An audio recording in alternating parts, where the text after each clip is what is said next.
This is Good Morning Mumbai, and you're with Hrishi K. Radio 1. I tell you what, I've been waiting for this. It's Chris Bosh from the NBA. What's up, Chris? How you doing? Good, man. How's the Indian food treating you? Have you flown down with your cooks? No. We've tried a little bit of everything. I love food. You know, I love trying food when I go different places. So we love our spices, Chris. Absolutely. How you doing with that? It's good. It's good. My stomach's holding up pretty good. I haven't tried anything too spicy though, so it's working with me. Two-time NBA champion, 8-time NBA All-Star. Man, this is huge. I'm just so happy that basketball is finally getting some support in this country, man. I mean, we're just so crazy about cricket. What do you think about the future of basketball in India? Well, I think it's bright. I've really been describing it as a blank canvas. And I know a lot of people are excited to really get some people from the NBA interested in the country. I think the country is really starving for some attention and ready to give some attention to the sport. So I know a lot of guys in America and in India are really excited to work together, and I'm happy to be here on a part of the NBA to try to help grow the game. And your foundation is doing some great work, Chris. Just a little bit about the Chris Bosh Foundation. Well, it's called Team Tomorrow. Team fantastic. Tomorrow Incorporated. Mm-hmm. And, it's simple. I love helping kids. I'm all about the kids.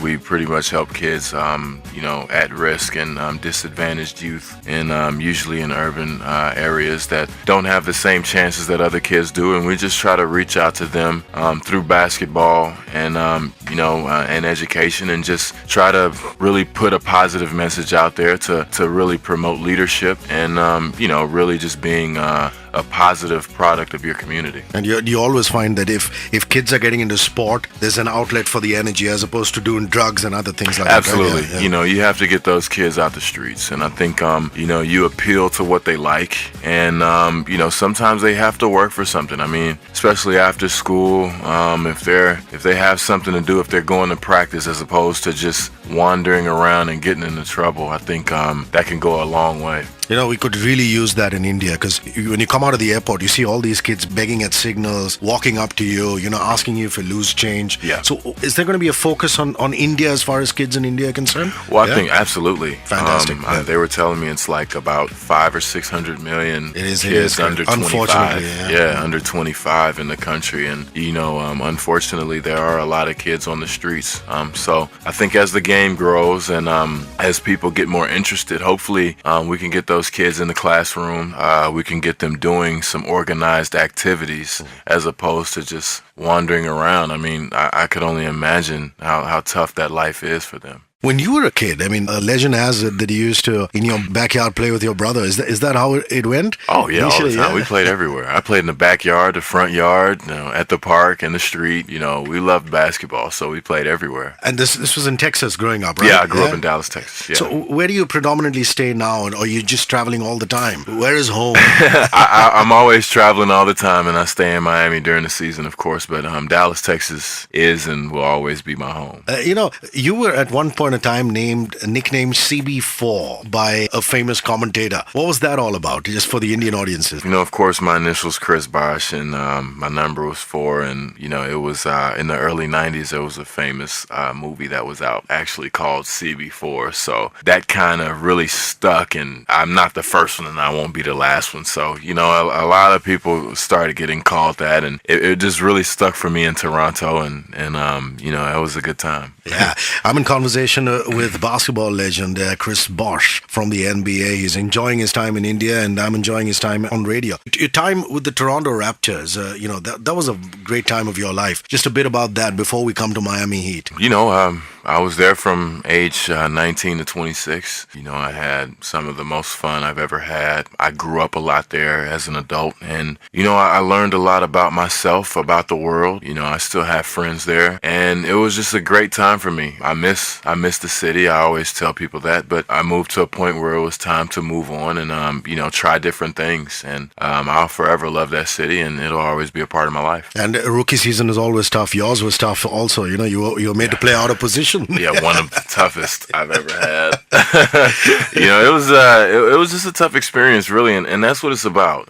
Growing is not easy, and especially being a big man early on. I was 19 19 years old playing against 30-year-olds, and it's not always the best situation to be in, but it helped toughen me up, and I'm here today. So and in your draft class, if I remember, there was LeBron James, Carmelo Anthony, Dwayne Wade, all those big guys, man. Yeah, it was a special class. We're still trying to build on that, and I'm glad that Dwayne, LeBron, and I can build on it together. Yeah, it must be so tough to keep your focus, man. I mean, when you're a superstar with the NBA, the money, the fame, the girls, how do you keep it all together? I mean, I know you're a dad. Yeah. How do you keep it all together, man? Well, I mean, through trial and error. But I think as you get older, you get wise through your mistakes, and I've learned from my mistakes. And there is a lot of distractions in a bunch of different areas, but just really keep your head on straight and just try to stay positive, stay grounded. I think staying grounded is the biggest part, and try not to lose yourself in all of that stuff, because there are going to be different things trying to pull your attention away from the game and away from your good morals. So you have to just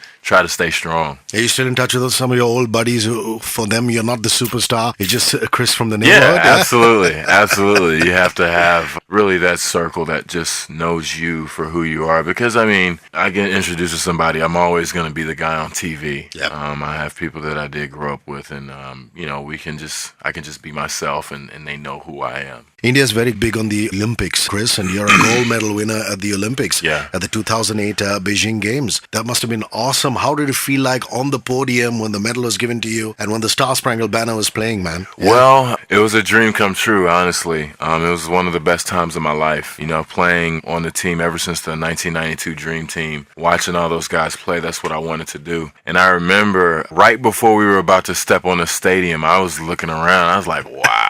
You've got to be kidding me. This is crazy. And we stepped on the podium and they played the Star Spangled Banner. I thought I was going to cry or something, but it never came. But just getting that medal, it was an awesome experience. Yeah, and now let's move to Miami Heat.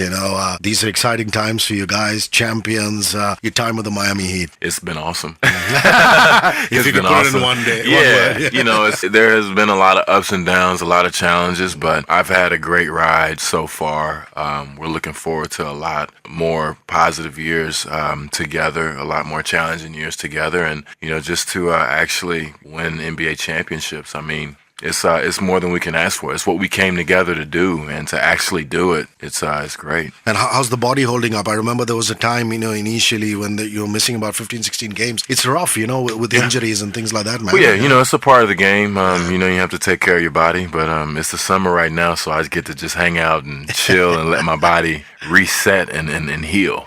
What's a day like in the life of Chris Bosh when you're playing? How much are you training? How much is practice? How much time to get to yourself and things like that, man? Well, I mean, it's a nice balance of both. Usually we're going to practice for about 2-3 hours, maybe 4 hours a day. Not all on the court, but you have to lift weights and take care of your body, ice your knees and everything. And, I usually get to go home, and that's when I have to be a father and a husband. Maybe for an hour or so in there, I get time to just myself. And, just kind of just hang around the city, try to have some dinner, just try to, live as normally as possible. I usually stay in my house a lot because I like to, I'm a homebody, so I don't like to go many places. And a couple of years ago, you had to put on some serious weight, move up to 250 and things like that. Was that tough to do? Yeah, it was tough to do. It's just a part of the game. You have to really just work as hard as possible, and you have to give yourself the best competitive advantage to do well. And there's a lot of demand from my job, so I have to put a lot of work in. Let's talk about your India trip. What are you here to do? Chris Bosh, the India tour. I am here with the NBA. We are promoting basketball. Simple as that. And I'm very excited to try and help grow the game, as we say, from the grassroots. We're here. We're actually doing a camp a little bit later today, right after this. We've been shaking hands. We're promoting the 3-on-3 NBA Jam coming up soon all over the country. And we're just trying to get more people interested in basketball, especially the kids. I got to lovely picture of you here, looking so smart at the Much Music Video Awards, yeah, man. That was a while ago. That was a long time ago. It was 2007, yeah? Yeah, it's back when I had hair. Yeah, looking lean. So I'm thinking, man, there must have been a few Hollywood movie offers for Chris Bosh. No. I wish. In Hollywood, if you want to, I'm open, but no, nothing's came. Nothing as yet. Yet. Hopefully one day. Talk about your son, man. How's it being a dad, and is he showing some signs of basketball? Yeah. He likes basketball. He likes playing, and I actually have a daughter as well. She's Lovely. 4 years old. Yeah. I've got 2 kids. And daughters are lovely, aren't they? Yeah, daughters. I've got one too. They're so. awesome. My son, he's growing like a weed. And he's we have a little hoop for him, and he throws the ball in and stuff like that. But right now he's really just getting into stuff. Like if he was here right now, he'd probably be over there where you are, pushing buttons and really messing everything up. Let's talk about Chris Bosh and the music you listen to, man. What kind of music did you grow up listening to?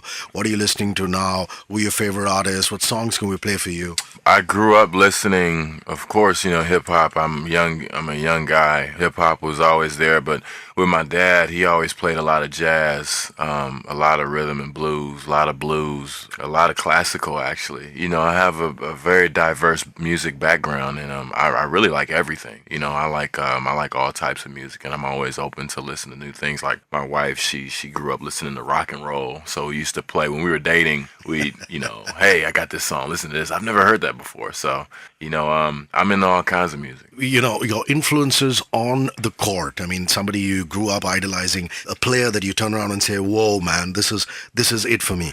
Well, it kind of changed once I got to the league. Once I got competitive, that changed, But growing up, the guys who were like that were Tim Duncan and Kevin Garnett, because I watched them growing up. They were handling the ball. They were shooting, doing post moves. They were doing everything. And I remember watching it and say, that's how I want to be. But once I got in the league, they were trying to destroy me. So I had to put that to the side.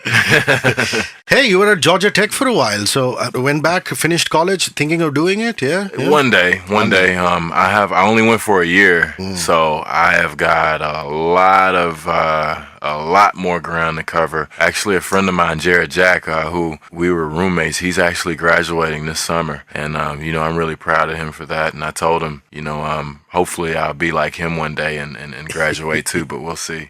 And how tall are you? Are you what, 6'12"? I'm 6'10", 6'11", whatever, 7 feet, it's all the same. Yeah. What would you advise to all those young kids out there who want to be Chris Bosh, trying to be basketball players? Well, of course, work hard. I always believe in working hard in everything that you do. Of course, you have to, make sure you get an education, because you can't put, everything into basketball just in case it doesn't work out. And really just give people respect. And, I think if you do those things, good things will happen. But just know it's going to be difficult. It's not going to be easy. It's not going to be easy trying to pursue your dream. And, no matter what people tell you, always keep the right head on your shoulders. I believe you're pretty good at baseball too. I was okay. I wasn't good. I wasn't pretty good. I was okay. I just played a couple years in high school, and then playing baseball was fun. But I said, hey, I'm all right. Now it's time. I'm going to concentrate on basketball right now. Chris, who's the other sportsman you admire really a lot other than basketball? I mean, could be tennis, could be baseball. An athlete that you turn around and say, wow. Man, Serena Williams is a great friend of ours.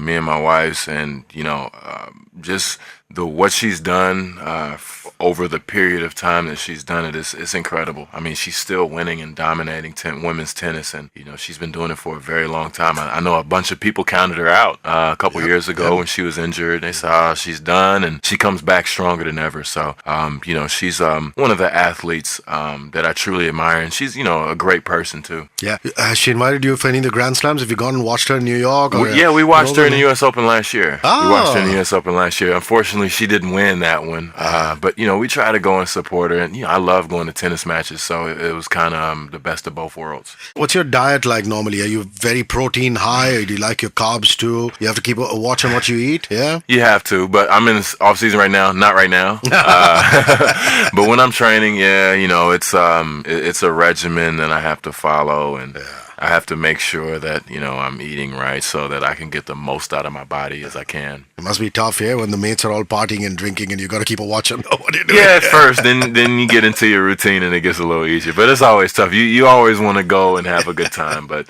it's if you want to be good, it's all about sacrifice too. Superb. Chris, what a lovely conversation I had with you, mate. And we're just happy and proud to have you in India. Wish you all the best Thank for you. the future and everything that you do. Absolutely. I appreciate it. Thanks for having me here.